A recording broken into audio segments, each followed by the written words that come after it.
आप सभी वरिष्ठ साथियों का बहुत बहुत आभार। इस चर्चा में आपने जो विचार व्यक्त किए, जो सुझाव दिए, मैं समझता हूं ये बहुत ही महत्वपूर्ण है। वैक्सीन को लेकर जो विश्वास इस चर्चा में नजर आया है, वो कोरोना के खिलाफ देश की लड़ाई को और मजबूत करेगा। यहां जो प्रेजेंटेशन हुआ, उसमें भी विस्तार से ये बताया गया कि कितने दिनों से प्रयास चल रहे हैं, क्या-क्या चल रहे हैं, अब कहां पहुंचे हैं और किस मजबूती से हम आगे बढ़ रहे हैं। साथियों, इस बारे में बीते दिनों में मेरी सभी राज्यों के मुख्यमंत्रियों से भी लंबी बात हुई थी। टीकाकरण को लेकर राज्य सरकारों के अनेक सुझाव भी मिले थे। कुछ दिन पहले मेरी मेड इन इंडिया वैक्सीन बनाने का जो प्रयास कर रही वैज्ञानिक टीमें हैं, काफी देर तक उनसे बहुत ही सार्थक मेरी बातचीत हुई है। वैज्ञानिकों से भी मिलने का मौका मिला है और भारत के वैज्ञानिक अपनी सफलता को लेकर बहुत ही आश्वस्त हैं। उनका कॉन्फिडेंस लेवल बहुत ही मजबूत है जी। अभी अन्य देशों की कई वैक्सीनों के नाम बाजार में हम सब सुन रहे हैं, लेकिन फिर भी दुनिया की नजर कम कीमत वाली सबसे सुरक्षित वैक्सीन पर है और इस वजह से स्वाभाविक है पूरी दुनिया की नजर भारत पर भी है। अहमदाबाद, पुणे और हैदराबाद जाकर मैंने ये भी देखा है कि वैक्सीन मैन्युफैक्चरिंग को लेकर देश की तैयारियां कैसी हैं। हमारे भारतीय manufacturers, ICMR, department of biotechnology और ग्लोबल इंडस्ट्री के अन्य दिग्गजों के बहुत ही संपर्क में रह करके तालमेल के साथ काम कर रहे हैं। आप एक तरह से मानकर चलिए कि सभी कमर कस के तैयार बैठे हैं। करीब करीब 8 ऐसी संभावित वैक्सीन है जो ट्रायल के अलग अलग चरण में और जिनकी मैन्युफैक्चरिंग भारत में ही होनी है। जैसा यहां चर्चा में भी बात आई, भारत की अपनी 3 अलग अलग वैक्सीन का ट्रायल अलग अलग चरणों में है। एक्सपर्ट्स ये मानकर चल रहे हैं कि अब कोरोना की वैक्सीन के लिए बहुत ज्यादा इंतजार नहीं करना पड़ेगा। माना जा रहा है कि अगले कुछ हफ्तों में कोरोना की वैक्सीन तैयार हो जाएगी। जैसे ही वैज्ञानिकों की हरी झंडी मिलेगी, भारत में टीकाकरण अभियान शुरू कर दिया जाएगा।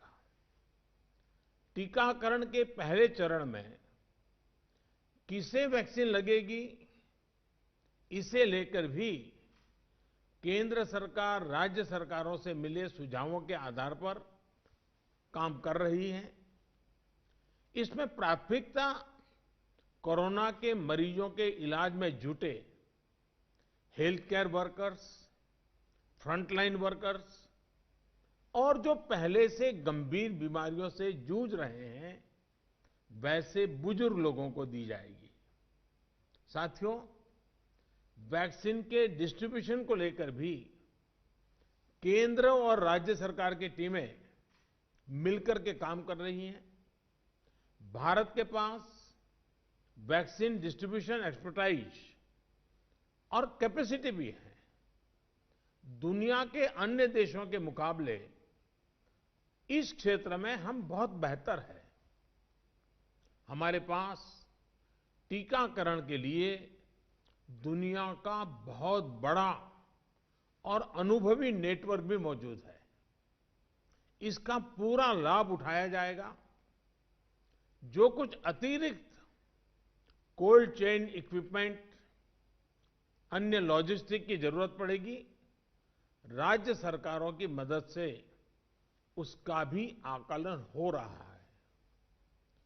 कोल्ड चेन को और मजबूत करने के लिए भी साथ ही साथ अनेक नए प्रकल्प भी चल रहे हैं, कई और नए प्रयास भी चल रहे हैं। भारत ने एक विशेष सॉफ्टवेयर भी बनाया है, कोविन, जिसमें कोरोना वैक्सीन के लाभार्थी वैक्सीन के उपलब्ध स्टॉक और स्टोरेज से जुड़ी रियल टाइम इंफॉर्मेशन रहेगी। भारत में कोरोना वैक्सीन की रिसर्च से जुड़े दायित्व के लिए विशेष टास्क फोर्स का गठन किया गया था और वैक्सीन से जुड़े अभियान का दायित्व नेशनल एक्सपर्ट ग्रुप को दिया गया है।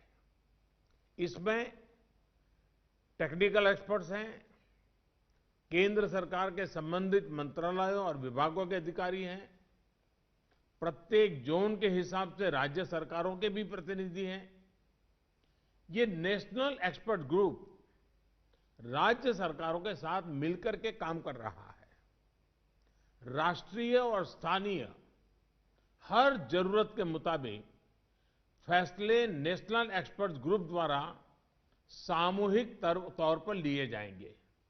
साथियों, वैक्सीन की कीमत कितनी होगी, इसे लेकर भी सवाल स्वाभाविक है। केंद्र सरकार इस बारे में राज्य सरकारों के साथ बात कर रही है।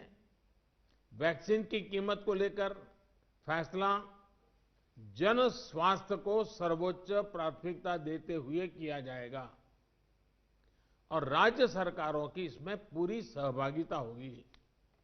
साथियों, एक राष्ट्र के रूप में भारत ने जो फैसले लिए, जिस प्रकार भारत ने तेजी से वैज्ञानिक तरीकों को अपनाया, उसका परिणाम आज दिख रहा है।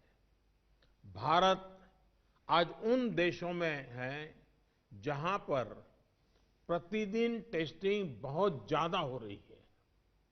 भारत आज उन देशों में है जहां पर रिकवरी रेट भी बहुत ज्यादा है। भारत उन देशों में भी शामिल है जहां पर कोरोना की वजह से होने वाली मृत्यु दर इतनी कम है। भारत ने जिस तरह कोरोना के खिलाफ लड़ाई को लड़ा है, वो प्रत्येक देशवासी की अदम्य इच्छा शक्ति को दिखाता है। विकसित देशों, अच्छे मेडिकल इंफ्रास्ट्रक्चर वाले देशों की तुलना में भी भारत ने इस लड़ाई को कहीं बेहतर तरीके से लड़ा है और अपने ज्यादा से ज्यादा नागरिकों की जान बचाई है। हम भारतीयों का संयम, हम भारतीयों का साहस, हम भारतीयों का सामर्थ्य इस पूरी लड़ाई के दौरान अतुलनीय रहा है, अभूतपूर्व रहा है। हमने सिर्फ अपने ही नागरिकों की चिंता नहीं की, बल्कि हमारे देशों के नागरिकों को भी बचाने का हर प्रयास, अन्य देशों के साथ मदद करने का भी काम, हर संभव प्रयास किया गया। साथियों, फरवरी मार्च की आशंकाओं भरे, डर भरे माहौल से लेकर आज दिसंबर के विश्वास और उम्मीदों भरे वातावरण के बीच भारत ने बहुत लंबी यात्रा तय की है। अब जब हम वैक्सीन के मुहाने पर खड़े हैं, तो वही जनभागीदारी, वही साइंटिफिक अप्रोच, वही सहयोग आगे भी बहुत जरूरी है। आप सभी अनुभवी साथियों के सुझाव भी समय समय पर भी इसमें प्रभावी भूमिका निभाएंगे। आप सभी जानते हैं, कि जब भी इतना व्यापक टीकाकरण अभियान चलता है तो अनेक प्रकार की अफवाहें भी समाज में फैलाई जाती हैं। ये अफवाहें जनहित और राष्ट्रहित दोनों के विरुद्ध होती हैं। इसलिए हम सभी दलों का ये दायित्व है कि देश के नागरिकों को ज्यादा से ज्यादा जागरूक करें, उन्हें किसी भी अफवाह में बचाएं। इसके साथ ही हम जानते हैं दुनिया में जिस प्रकार से कर्व बदल रहा है और चित्र कहां से कहां जाएगा कोई कह नहीं सकता है। और ऐसे में हमारे जो प्रूवन रास्ते हैं, प्रूवन हथियार है, उसको हमने कभी भी छोड़ना नहीं है। और इसलिए 2 गज की दूरी और मास्क के प्रति भी हम लोगों को लगातार सतर्क करते रहना है। देश ने अब तक जो प्राप्त किया है, किसी भी तरह की लापरवाही उसे नुकसान पहुंचा सकती है। मैं सभी राजनीतिक दलों के महानुभावों से आग्रह करूंगा, हर एक को आज बोलने का अवसर नहीं मिला है, लेकिन मेरी प्रार्थना है कि आप लिखित भेजिए। आपके सुझाव बहुत काम आएंगे, आपके सुझावों को गंभीरता से लिया जाएगा और योजना में वो भी बहुत पूरक होंगे। इन सभी आग्रह के साथ मैं आज आप सभी का बहुत बहुत आभार व्यक्त करता हूं। आपने समय निकाला, बहुत बहुत धन्यवाद।